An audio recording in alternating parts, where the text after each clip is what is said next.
El 1 de Julio de 1944. Estamos en el Maestro, Hotel.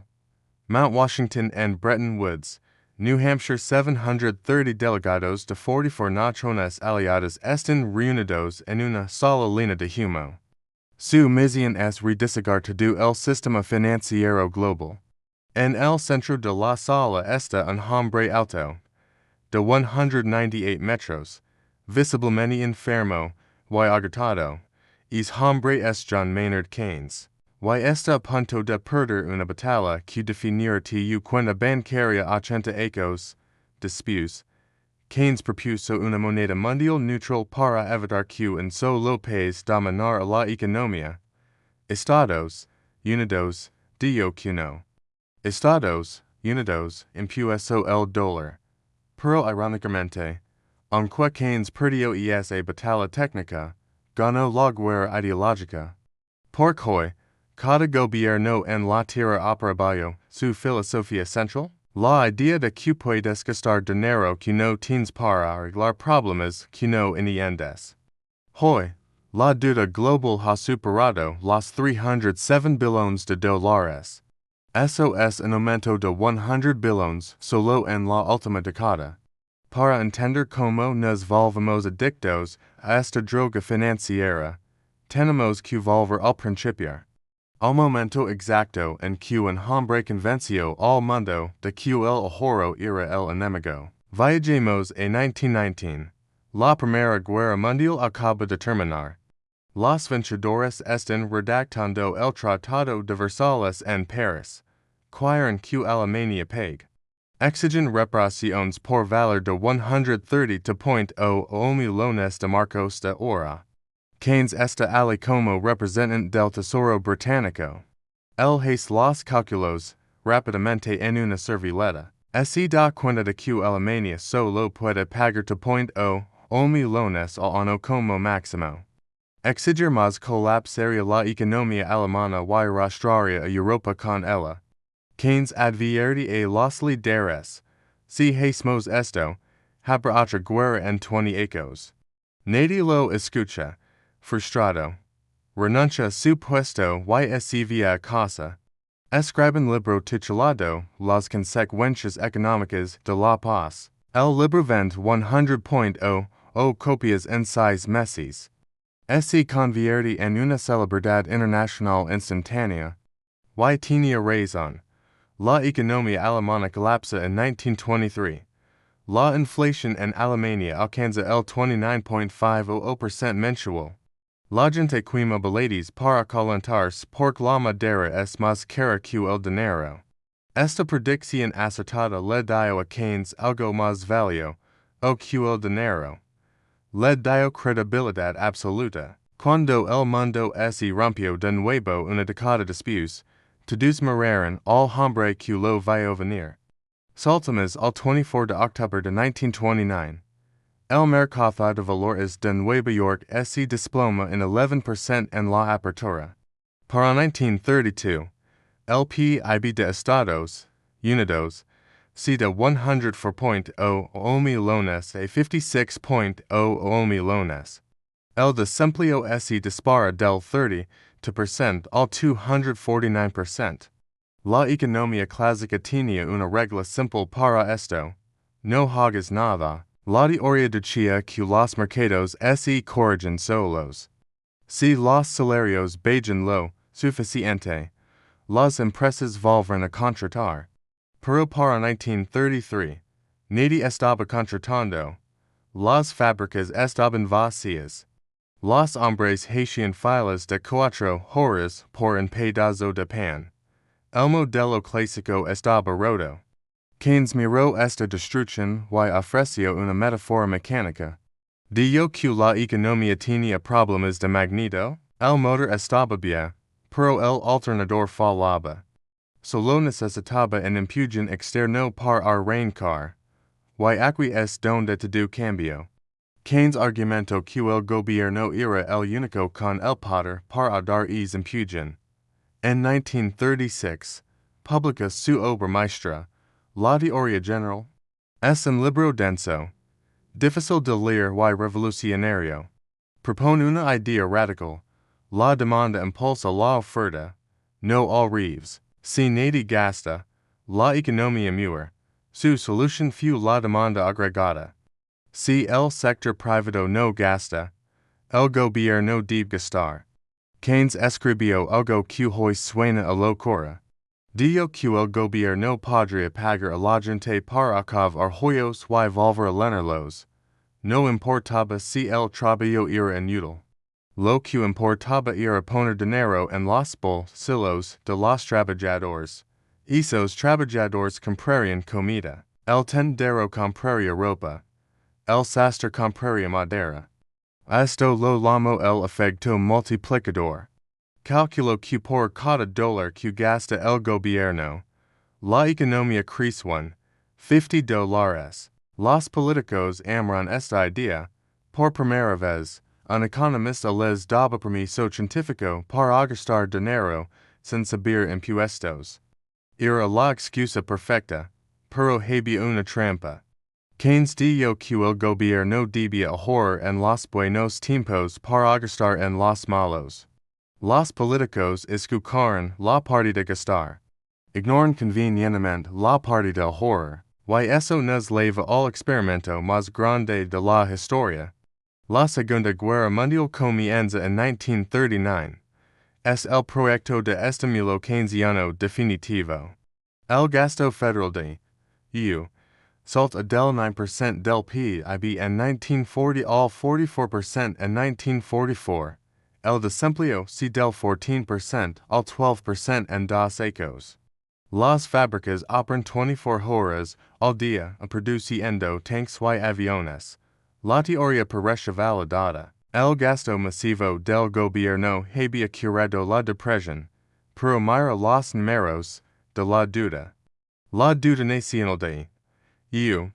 Pasó de 43.00 millones en 1940 a 260.00 millones en 1945.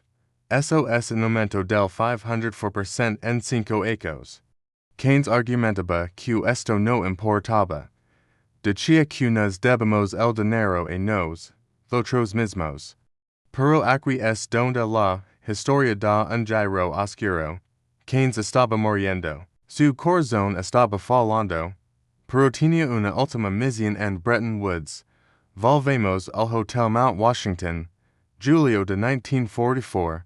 Keynes propone el Bancor. Una moneda supranacional basada en 30 materias primas, incluido el oro. Su objetivo era penalizar a los países que exportan demasiado, como Estados Unidos. Crearía un equilibrio forzado. Pero al otro lado de la mesa estaba Harry Dexter White. White era el representante del Tesoro de Estados Unidos. Estados Unidos tenía el 75% del oro monetario del mundo en ese momento. White no quería equilibrio, quería dominio. White amenazó con retirar el apoyo financiero de EU a Gran Bretaña si Keynes no cedía. Gran Bretaña estaba en bancarrota por la guerra. Keynes no tuvo opción.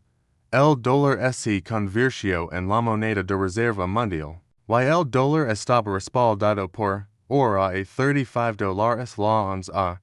Keynes regresó a Londres derrotado. Murió 2 años después. En 1946, pero el sistema que de atrás estaba a punto de mutar. De 1950 a 1973, el mundo vivió el boom keynesiano. El crecimiento anual promedio fue del 5% en las economías avanzadas. La clase media explodó. Parece que habíamos tomado el ciclo económico. Los gobiernos afinaban la economía como una radio. Un poco de desempleo. Imprime un poco de dinero. Un poco de inflación. Suben poco los impuestos. Esto es le llamo la curva de Phillips. Decía que no podías tener alto desempleo y alta inflación al mismo tiempo. Era el otro, pero en 1971, la realidad golpeó. Estados Unidos había gastado demasiado en la guerra de Vietnam y en programas social. Habían impreso más dólares que el oro que tenían en Fort Knox. Francia exigió cambiar sus dólares por oro físico. El presidente Nixon entró en pánico. El 15 de agosto de 1971, Nixon cerró la ventana de oro. El dólar se convirtió en papel porao. Y sin la restricción del oro, las teorías de Keynes se volvieron peligrosas. De repente, sucedió lo imposible. La inflación se disparó al 12% en 1974, pero el desempleo también subió al 9%. La curva de Phillips se rompió. Las herramientas de Keynes dejaron de funcionar. Si el gobierno imprimía dinero para bajar el desempleo, la inflación empeoraba. Si dejaban de imprimir para bajar la inflación, el desempleo se disparaba. Era la estagflación.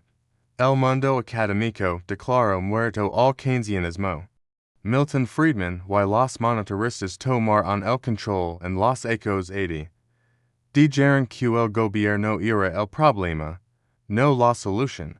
Recordaron impuestos, desregularon los mercados. Pero hay un secreto sucio sobre este periodo. Aunque decían rechazar Keynes, nunca dejaron de gastar. La deuda de Bayo Reagan se triplicó, pasando de 900.0 millones a 28 billones.